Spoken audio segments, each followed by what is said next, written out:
rédemption que le Seigneur a acquise il y a 2000 ans ne venait que d'être amorcée. Mais nous sommes en train de rentrer dans l'accomplissement de cette rédemption, donc la suite de cette rédemption. Et le Seigneur nous donne maintenant une indication précise de comment les choses sont en train de se dénouer.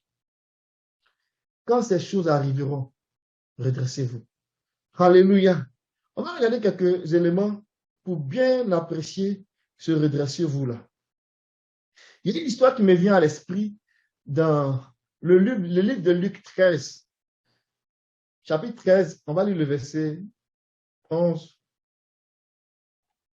à 12.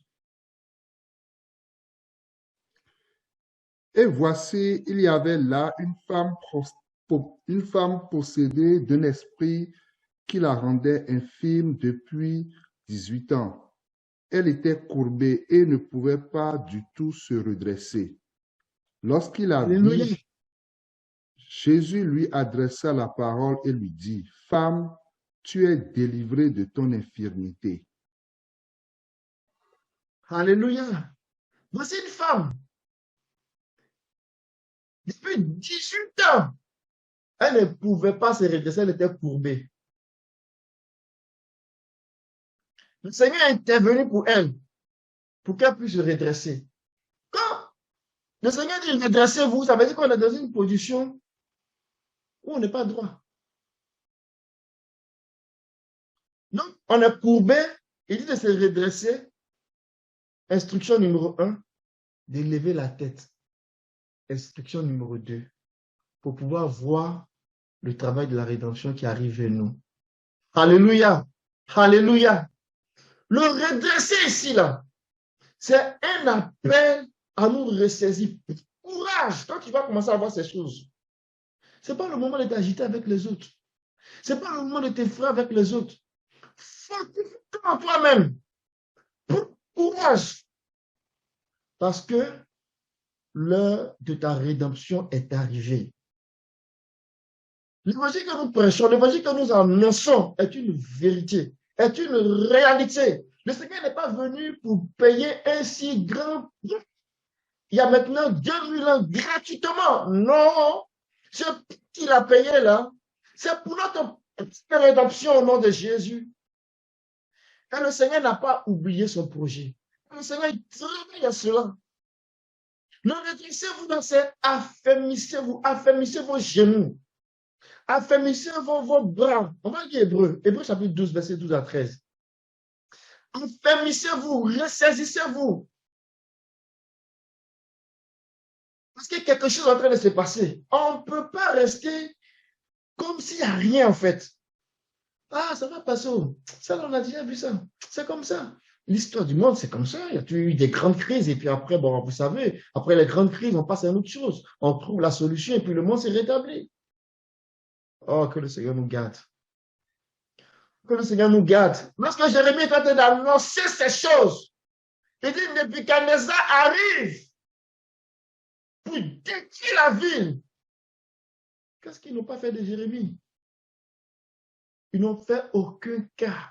Ceux qui étaient à la tête du pays n'en ont fait aucun cas. Jusqu'à ce que l'ennemi vienne les surprendre, comme le Seigneur a annoncé. La 9e année, l'ennemi est venu s'installer. Pendant 2 ans, imaginez-vous un bagot de 2 ans. Ils étaient déjà piégés, ils ne pouvaient plus s'en sortir. Il n'y avait plus de nourriture, il n'y avait plus de pain. Il n'y avait plus de prophétie, il n'y avait pas.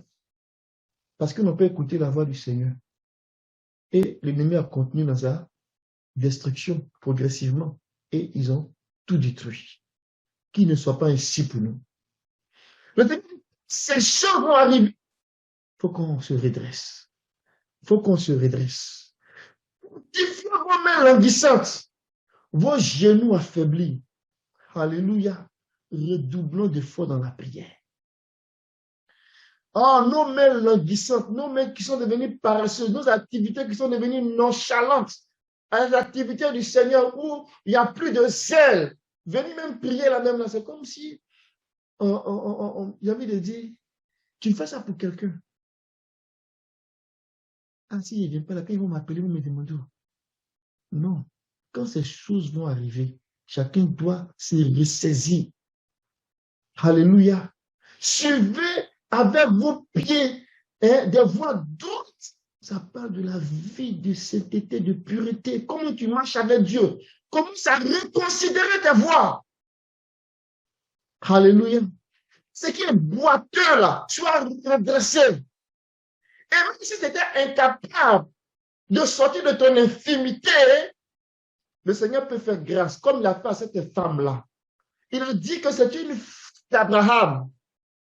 Et que lui, quand il a vu dans son infimité, il a produit la guérison, elle s'est redressée. Il n'y a pas quelque chose qui va empêcher Dieu de nous faire avancer. Si on était pris dans une infimité quelconque, que ce soit une infimité dans la chair, que ce soit une infimité dans l'âme, parce qu'on a pris un lien dans un péché, dans une situation, dans une affaire qui nous enlève le sommeil, dans une affaire qui nous tourne. Quand la parole du Seigneur vient nous redresser ce matin. Alléluia. Parce qu'il a besoin d'être redressé. Pour qu'on puisse lever la tête. Quand on est courbé là, on ne peut pas voir plus haut. Le Seigneur prend le temps de nous redresser, de nous mettre dans une situation normale. Alléluia. De se tenir debout, droit. Alléluia. Et maintenant, lever la tête. Alléluia. Et voir ce qui s'en vient, notre rédemption. Il y a beaucoup de choses à dire sur cette rédemption-là. Parce que c'est vraiment la prochaine étape. C'est vraiment ce que le Seigneur est en train de faire. On va lire par exemple Exode. Exode, on va lire le chapitre 6. On va lire le verset 6 au verset 7. Donnez une image en fait du travail de la rédemption. La finalité seulement, il veut dire que la finalité de la rédemption, elle a eu un début. Le Seigneur a payé pour ça. Amen. Et donc, parce qu'il a payé pour ça, il suit ça de près. Le Seigneur, c'est un architecte. Alléluia. C'est un bâtisseur. Quand il fait quelque chose, il amène ça à son accomplissement. Et quand il allait pour justement opérer la rédemption, la délivrance dans la maison de Jacob, dans la maison d'Israël, regardez ce qu'il a dit. C'est pourquoi, les enfants d'Israël, je suis l'Éternel. Je vous affranchis. Alléluia. Des travaux dont les Égyptiens vous ont chargé. Je vous délivrerai de leur servitude. Et je vous sauverai à bras tendus. Dans d'autres versions, je vous sauverai là. C'est traduit, je vous rachèterai. Je vais vous racheter. Alléluia. Parce que je suis l'Éternel, votre rédempteur. C'est un travail que le Seigneur a commencé depuis.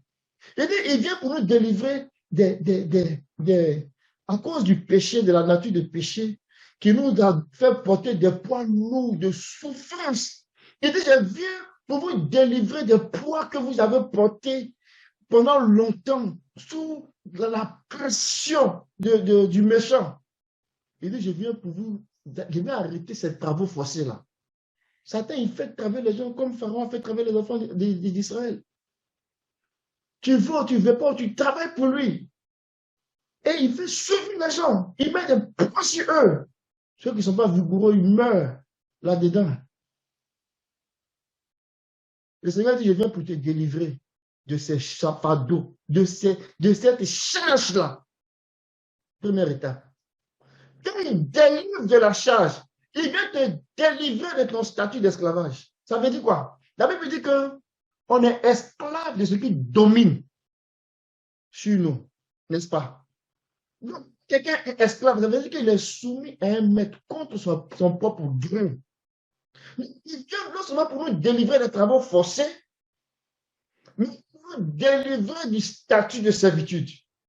Ça veut dire qu'il nous enlève cette possibilité-là de dire non à Satan. Et puis rien. Alléluia. La troisième chose qu'il va faire dans cette délivrance-là, il nous soustrait même de la présence de cet ennemi-là. Et puis il va nous rendre totalement libres. C'est ça qu'il est en train de faire. Notre rédemption, là, elle est proche, là. Il nous délivre de la culpabilité du péché. Il nous délivre même de l'accusateur. Même si on a fait des choses, même, et puis Satan veut prendre ça pour revenir pour dire, toi, tu penses que toi, tu es chrétien. Toi, tu penses que toi, tu es chrétienne. Et ça là, et ce que tu as fait ici, et ce que tu as fait là. Tu peux le dire à Satan, à ce renard, que toi, tu es libéré. Tu n'es plus sous le joug de l'accusateur.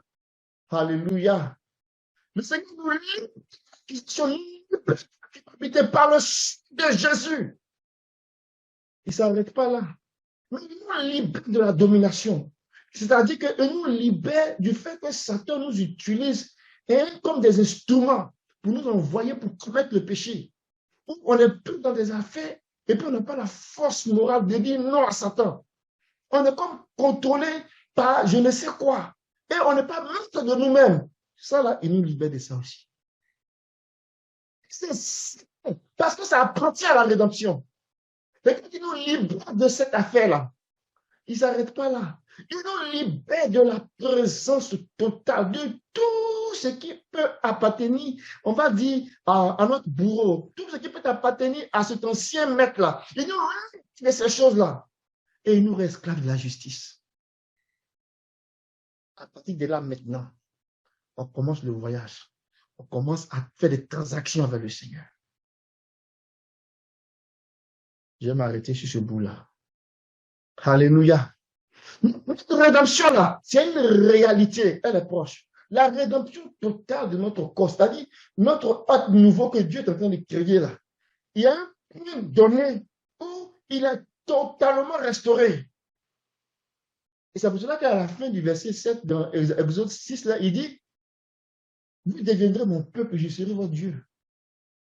Alléluia. On va devenir de la même nature que lui. Alléluia. Quand l'œuvre de la rédemption sera achevée. Que le Seigneur bénisse sa parole. Un peu plus loin. Ces choses vont arriver là. Sachez, il dit redressez-vous, levez la tête. Ces choses vont arriver, redressez-vous et levez la tête. Mais regardez ce qui se passe. Quand le verset 25, quand le verset 28 en connexion, il y a quoi? Dans le verset 25, on voit des choses qui vont se passer, ou des choses qui ont commencé à se passer. Mais à partir du verset 28, on voit la remise aussi du Seigneur. Le Seigneur ne reste pas là. Et puis il nous regarde, on se débat. Non, non, il ne fait pas ça. Nous avons un Seigneur, nous avons un Père. Alléluia. Nous avons un Dieu qui a les deux yeux dans cette affaire-là. C'est qu'on va nous laisser, le Seigneur va nous malmener. On nous met à gauche, on nous met à droite. On prend comme on va dire des cobayes. On fait des essais sur nous. Et puis, ben, on prend des décisions, même des fois, même, on peut même se tromper dans des décisions. On dit, bon, c'est pas grave, vous savez, la science, c'est pas tout, hein. On essaie des choses. Le Seigneur ne va pas laisser les gens en train de nous malmener. Non, nous appartenons au roi. Alléluia. Nous avons un Dieu, nous avons un Père.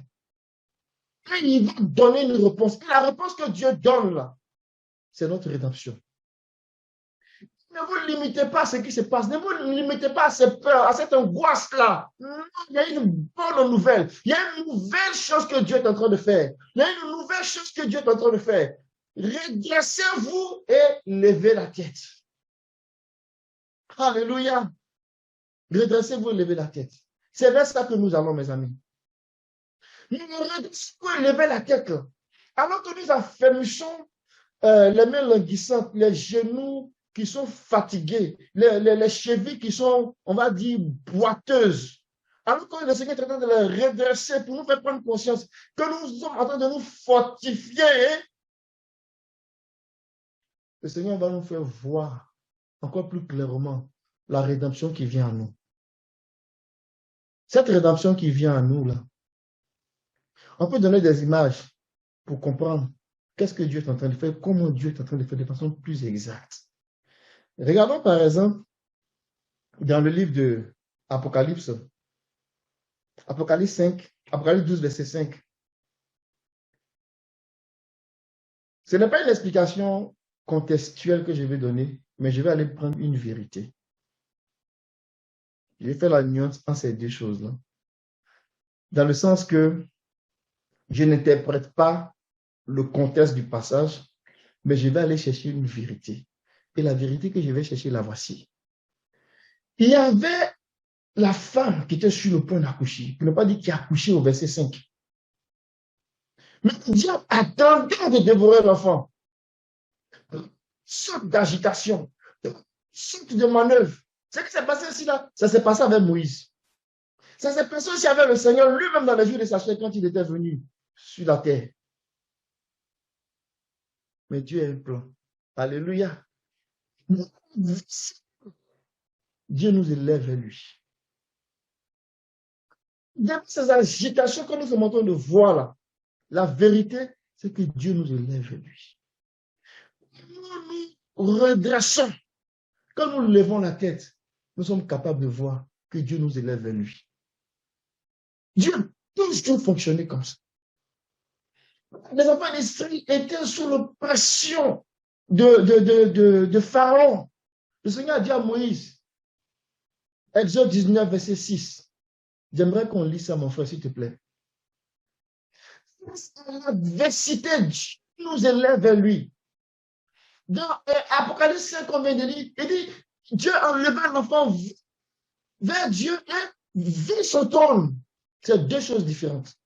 Dieu est vers son trône. Vers Dieu, c'est la première chose. Ensuite, vers son trône.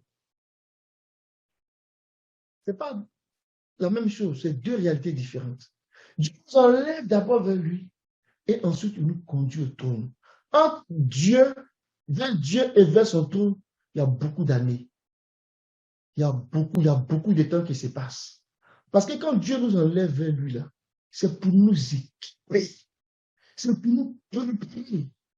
Pour qu'on soit maintenant capable de nous asseoir sur le trône. Alléluia.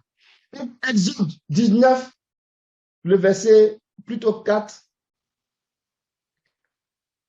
Déjà dans Exode 4, on ne va pas le lire, mais il a dit à Moïse, viens, quand le Seigneur s'est montré à Moïse à la montagne de l'Éternel, il a dit, va chercher mon peuple en Égypte, et puis il faut les envoyer ici, sur cette montagne-là, pour qu'ils viennent me servir. Mais regardez le verset 4, il dit, vous avez vu ce que j'ai fait à l'Égypte. Comment je vous ai planté ici des ailes d'aigle et amené vers moi. Alléluia. Mais on était où ici? On était à la 12e station. Il y a 42 stations avant de rentrer dans le pays. Mais il était dans le pays là. Alléluia. C'est le royaume. C'est le trône. On dit que le trône d'Israël est le trône de Dieu. Vers Dieu et vers son trône, il y a un temps de préparation. Dieu nous a fait venir à lui, vers lui sur la montagne. Il dit quoi? Sur des ailes d'aigle. On sait qu'ils ont marché pendant 3 mois. De Ramsès à Sinaï, ça faisait 3 mois. Le Seigneur dit de appeler des ailes d'aigle. Pour les amener on se lieu où ils se couchent, à Sinaï. Mais effectivement, c'est ça qu'il a fait. Les 2 ailes là, ce sont les ministères de Moïse et de Aaron que Dieu a utilisé de façon très puissante. Alléluia. Pour faire sortir le peuple d'Israël et pour les amener à cet endroit-là, vers Dieu. C'est quand on voit Apocalypse 12, il y a encore une image.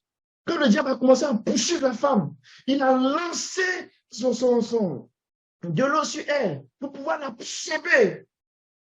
Mais le Seigneur aussi envoie encore les 2 ailes d'aigle pour la sécuriser. Citer Dieu le prend vers lui. Alléluia. Mes amis, ce que Dieu est en train de faire dans ce temps-là, Dieu est en train de créer quelque chose de nouveau. Devant cette turbulence qu'on est en train de voir là, le Seigneur nous dit, redressez-vous et levez la tête. Votre rédemption est proche. Alléluia. Votre rédemption est proche. Votre rédemption est proche. On va continuer un peu. On va au verset 29 de Luc. S'il te plaît, mon frère. Et il leur dit, Et il leur C'est dit ça. une comparaison. Voyez le figuier et tous les arbres.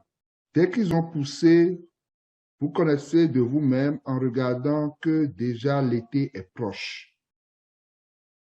Alléluia. On peut s'arrêter là. Dans toute version, on dit, dès qu'ils ont poussé, vous connaissez vous-même en regardant qu'il y a une nouvelle saison.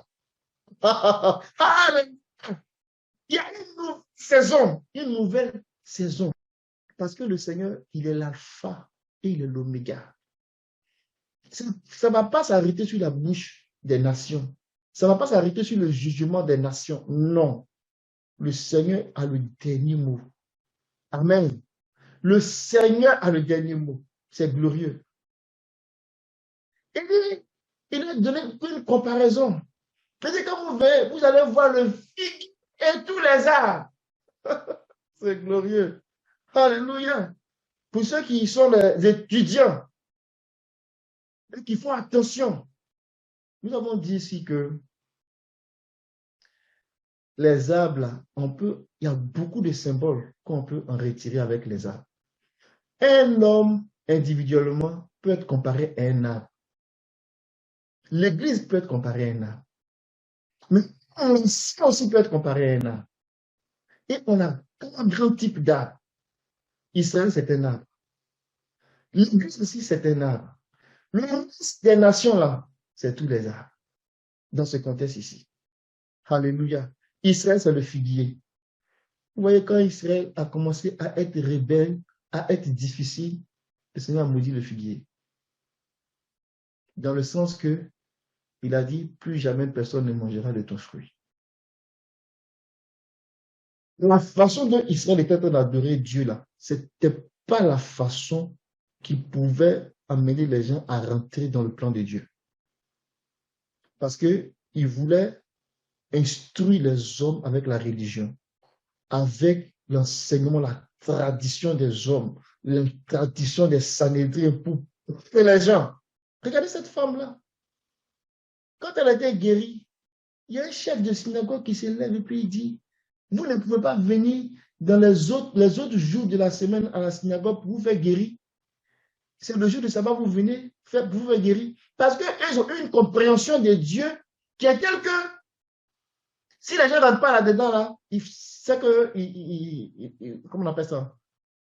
Ils n'ont pas écouté Dieu, mais ils ne comprennent pas ce que Dieu fait. Or, alors même qu'eux-mêmes les comprennent ça mal.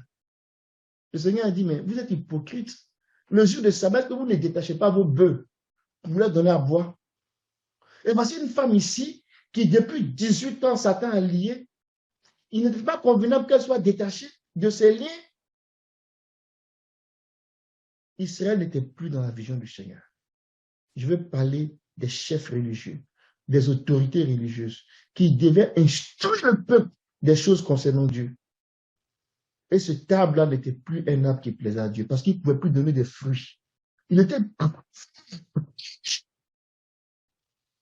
Il n'y avait aucun fruit quand le Seigneur en voulait. Il n'a pas trouvé de fruits. Il dit que personne ne mange au fruit de ce arbre-là. Le figuier, là, c'est Israël. L'arbre vigne, c'est l'Église. Les autres nations, ce sont les autres arbres. Des fruits que ces arbres vont manifester, on peut savoir à quelle période on est. Alléluia. Parce que on va identifier la période dans laquelle on est à partir des fruits, à partir de la floraison des feuillages. Mais le Seigneur dit de bien observer ce qui est en train de se passer. Que ce soit dans Israël, dans le figuier, que ce soit dans les hommes, les autres arbres, que ce soit dans la vigne, l'église. Si on arrive à bien identifier, on voit, on est capable de reconnaître la saison. Et il dit, il y a une nouvelle saison qui arrive pour l'église. Ça veut dire quoi? Ça veut dire qu'il y a une nouvelle chose que Dieu est en train de faire. Cette église-là, qui chez Dieu, va commencer à donner des feuillages et des fruits particuliers. Et ceux qui sont capables, sont sensibles, ils vont commencer à voir ça. Quand ils vont voir ça, ils n'ont pas commencé à se réjouir. Ah, ils n'ont qu'à commencer à se réjouir. Pourquoi? Parce que la délivrance est proche. La nouvelle saison commence. Amen. Amen. De même, verset 31, quand vous vous verrez ces choses, sachez que le royaume de Dieu est proche. Je vous le dis en vérité, cette génération ne passera pas que tout cela n'arrive. La génération qui va voir les choses de 25 et qui va voir les choses du 28 et la réponse que Dieu est en train de donner à cette situation-là, cette génération-là ne passera pas.